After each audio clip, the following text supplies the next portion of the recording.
একদিন মাটির ভিতরে হবে গরে মোনামা, কেন বাদ দালান ঘর? দেহ তোমার চর্ম গলে পচে যাবে, শিরার ওপর শিরা তোমার চিহ্ন ভিন্ন হবে, মন্ডু মেরু দণ্ড সবই হবে কন্ড কন্ড, গায়ে দিবে কাপড়ের কাপড় রে মোনামা, কেন বাদ দালান ঘর? একদিন মাটির ভিতরে হবে গরে মোনামা, কেন বাদ দালান ঘর রে মোনামা, কেন বাদ দালান ঘর রে মোনামা, কেন বাদ দালান ঘর? কেমন আছেন আব্বাস ভাই? আছি রে বাপ, ভালো আছি। তোমার গানটা শুনি আমার কলিজাটা হাহাকার করি। এটাই চিরসত্য ভাই। আসলে বিষয়টা হলো যে ধরো আমরা তো একদিন সবাই চলে যাবো, দুনিয়ার রীতি।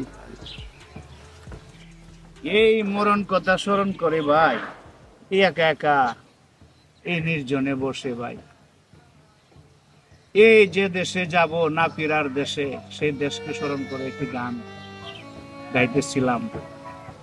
এখন এই যে তুমি এখানে আসি বসে একটা নির্জন জায়গায় বসে আছো, এই যে জি ভাই, পোলাপানরা দেখো পাশে ওরা ডুগডুগি যায় গান গাচ্ছে, ওরা খুব মৌজে আছে। এসব দুনিয়ার রং তামসা আর কি। কবর মনে করো যে আমাদের মুসলমানের জন্য কবর হয়। জি জি, আমাদের আরো এক সম্প্রদায় আছে হিন্দু ভাইদের জন্য, তাদের কোনো কবর নেই। জি, এখন যেটা সত্যি কথা থেকে যেটা বিষয় যে আমরা কোরআন হাদিস বিশ্বাস করে যেটা পাই দাদা, সেটা হচ্ছে যে মানব কুল, আল্লাহর সৃষ্টি হচ্ছে মানুষ। জি জি, সেই আল্লাহর সৃষ্টি সেরা জীবের বেহেশত বলো, দোজক বলো, শাস্তি বলো, এসবে হবে তার কৃতকর্ম। যারা মানুষের প্রতি আল্লাহর সূত্র অনুযায়ী মানুষ প্রতি মানুষের মমতাবোধ দেখাইছে, জি তাদের আত্মাটা থাকবে পবিত্র স্থান। জি জি, এটির এক অর্থে হচ্ছে মিনি বেহেশত। জি, আর যারা এই দুনিয়াতে মানুষের প্রতি মানুষকে কষ্ট দিয়েছে, এতিমের অর্থ ধন সম্পদ লুট করে খেয়েছে। জি জি জি, এখন যদি আল্লাহর সূত্র অনুযায়ী, আল্লাহর পাক পবিত্র কোরআনের সূত্র অনুযায়ী বিচার কিন্তু আল্লাহ সত্যিকার অর্থে করবে। সুবহানাল্লাহ। সেই অর্থে আমরা যেটা পাই সেটা হচ্ছে যে এই যে আমাদের যখন মৃত্যু হয়, আমরা যদি দুনিয়াতে ভালো কাজ করে থাকি, আল্লাহর প্রতি বিশ্বাস রেখে থাকি, সুবহানাল্লাহ, আল্লাহ এই আযাব থেকে আমাদেরকে রক্ষা করুন। মানুষ হয়ে মানুষের প্রতি মমতাবোধ দেখে পারি, বাবা মার প্রতি যদি আমরা সহানুভূতিশীল থাকি, বাবা মাকে কষ্ট না দেই, জি জি, এই যে আল্লাহর নির্দেশগুলো এইটা পালন করে আমি যদি মৃত্যুবরণ করি, তাহলে তুমি মাথায় রাখবে যে আমাদের সেই আত্মাটাকে আল্লাহ ইল্লিনে রাখবে, শান্তিময় স্থানে স্থানে রাখবে। সেটি হচ্ছে, অনেকে বলে এটি হচ্ছে মিনি বেহেশত।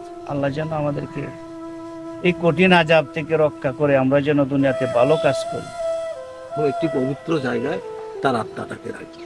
জি, আর যারা খারাপ কাজ করছে, এই যে বাবা মাকে কষ্ট দিছে, এতিমের হক মারে রেখেছে, আল্লাহর প্রতি বিশ্বাস রাখে নাই, কোনো সৎ কাম, ন্যূনতম কোনো সৎ কাজ করে নাই, আহা হা হা, তাদের আত্মাটাকে আল্লাহ আহা হা, সিজ্জিলে রাখবে, যেটা হচ্ছে আল্লাহ দোজখ। নাউজুবিল্লাহ জালিমিন। তো আসলে এইসব বিষয়গুলো নিয়ে মাঝে মাঝে ভাবলে অনেক খারাপ লাগে। তোমার কাছে আসি একটু দেহতত্ত্বের গান শুনি, একটু দিলে শান্তি। তো ঠিক আছে, আইসি যখন, তোমার তো গান শুনলাম, একটা আরেকটা গান ধরো, আমরা শুনতে শুনতে। ঠিক আছে, আপনি যে বড় ভাই বলছেন এখন একটি গান গাই, গাইতে গাইতে আমরা চলে যাই।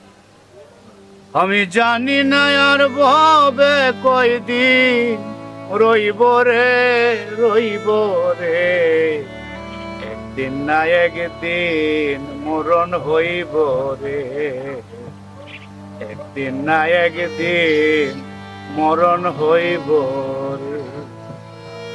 আমি যেদিন মরে যাব আব্বাস ভাই, আমার সবে হবে পর, আমার জন্য তৈয়ার করবে মাটির একটা ঘর। আমি সেই ঘরেতে সারা জীবন রইব রে, রইব রে, একদিন না একদিন মরণ হইব, একদিন না একদিন মরণ হইব। আমি জানি না আর ববে কয়দিন রইব রে, আমি জানি না আর ববে কয়দিন রইব রে, রইব রে, আমি জানি না আর ববে কয়দিন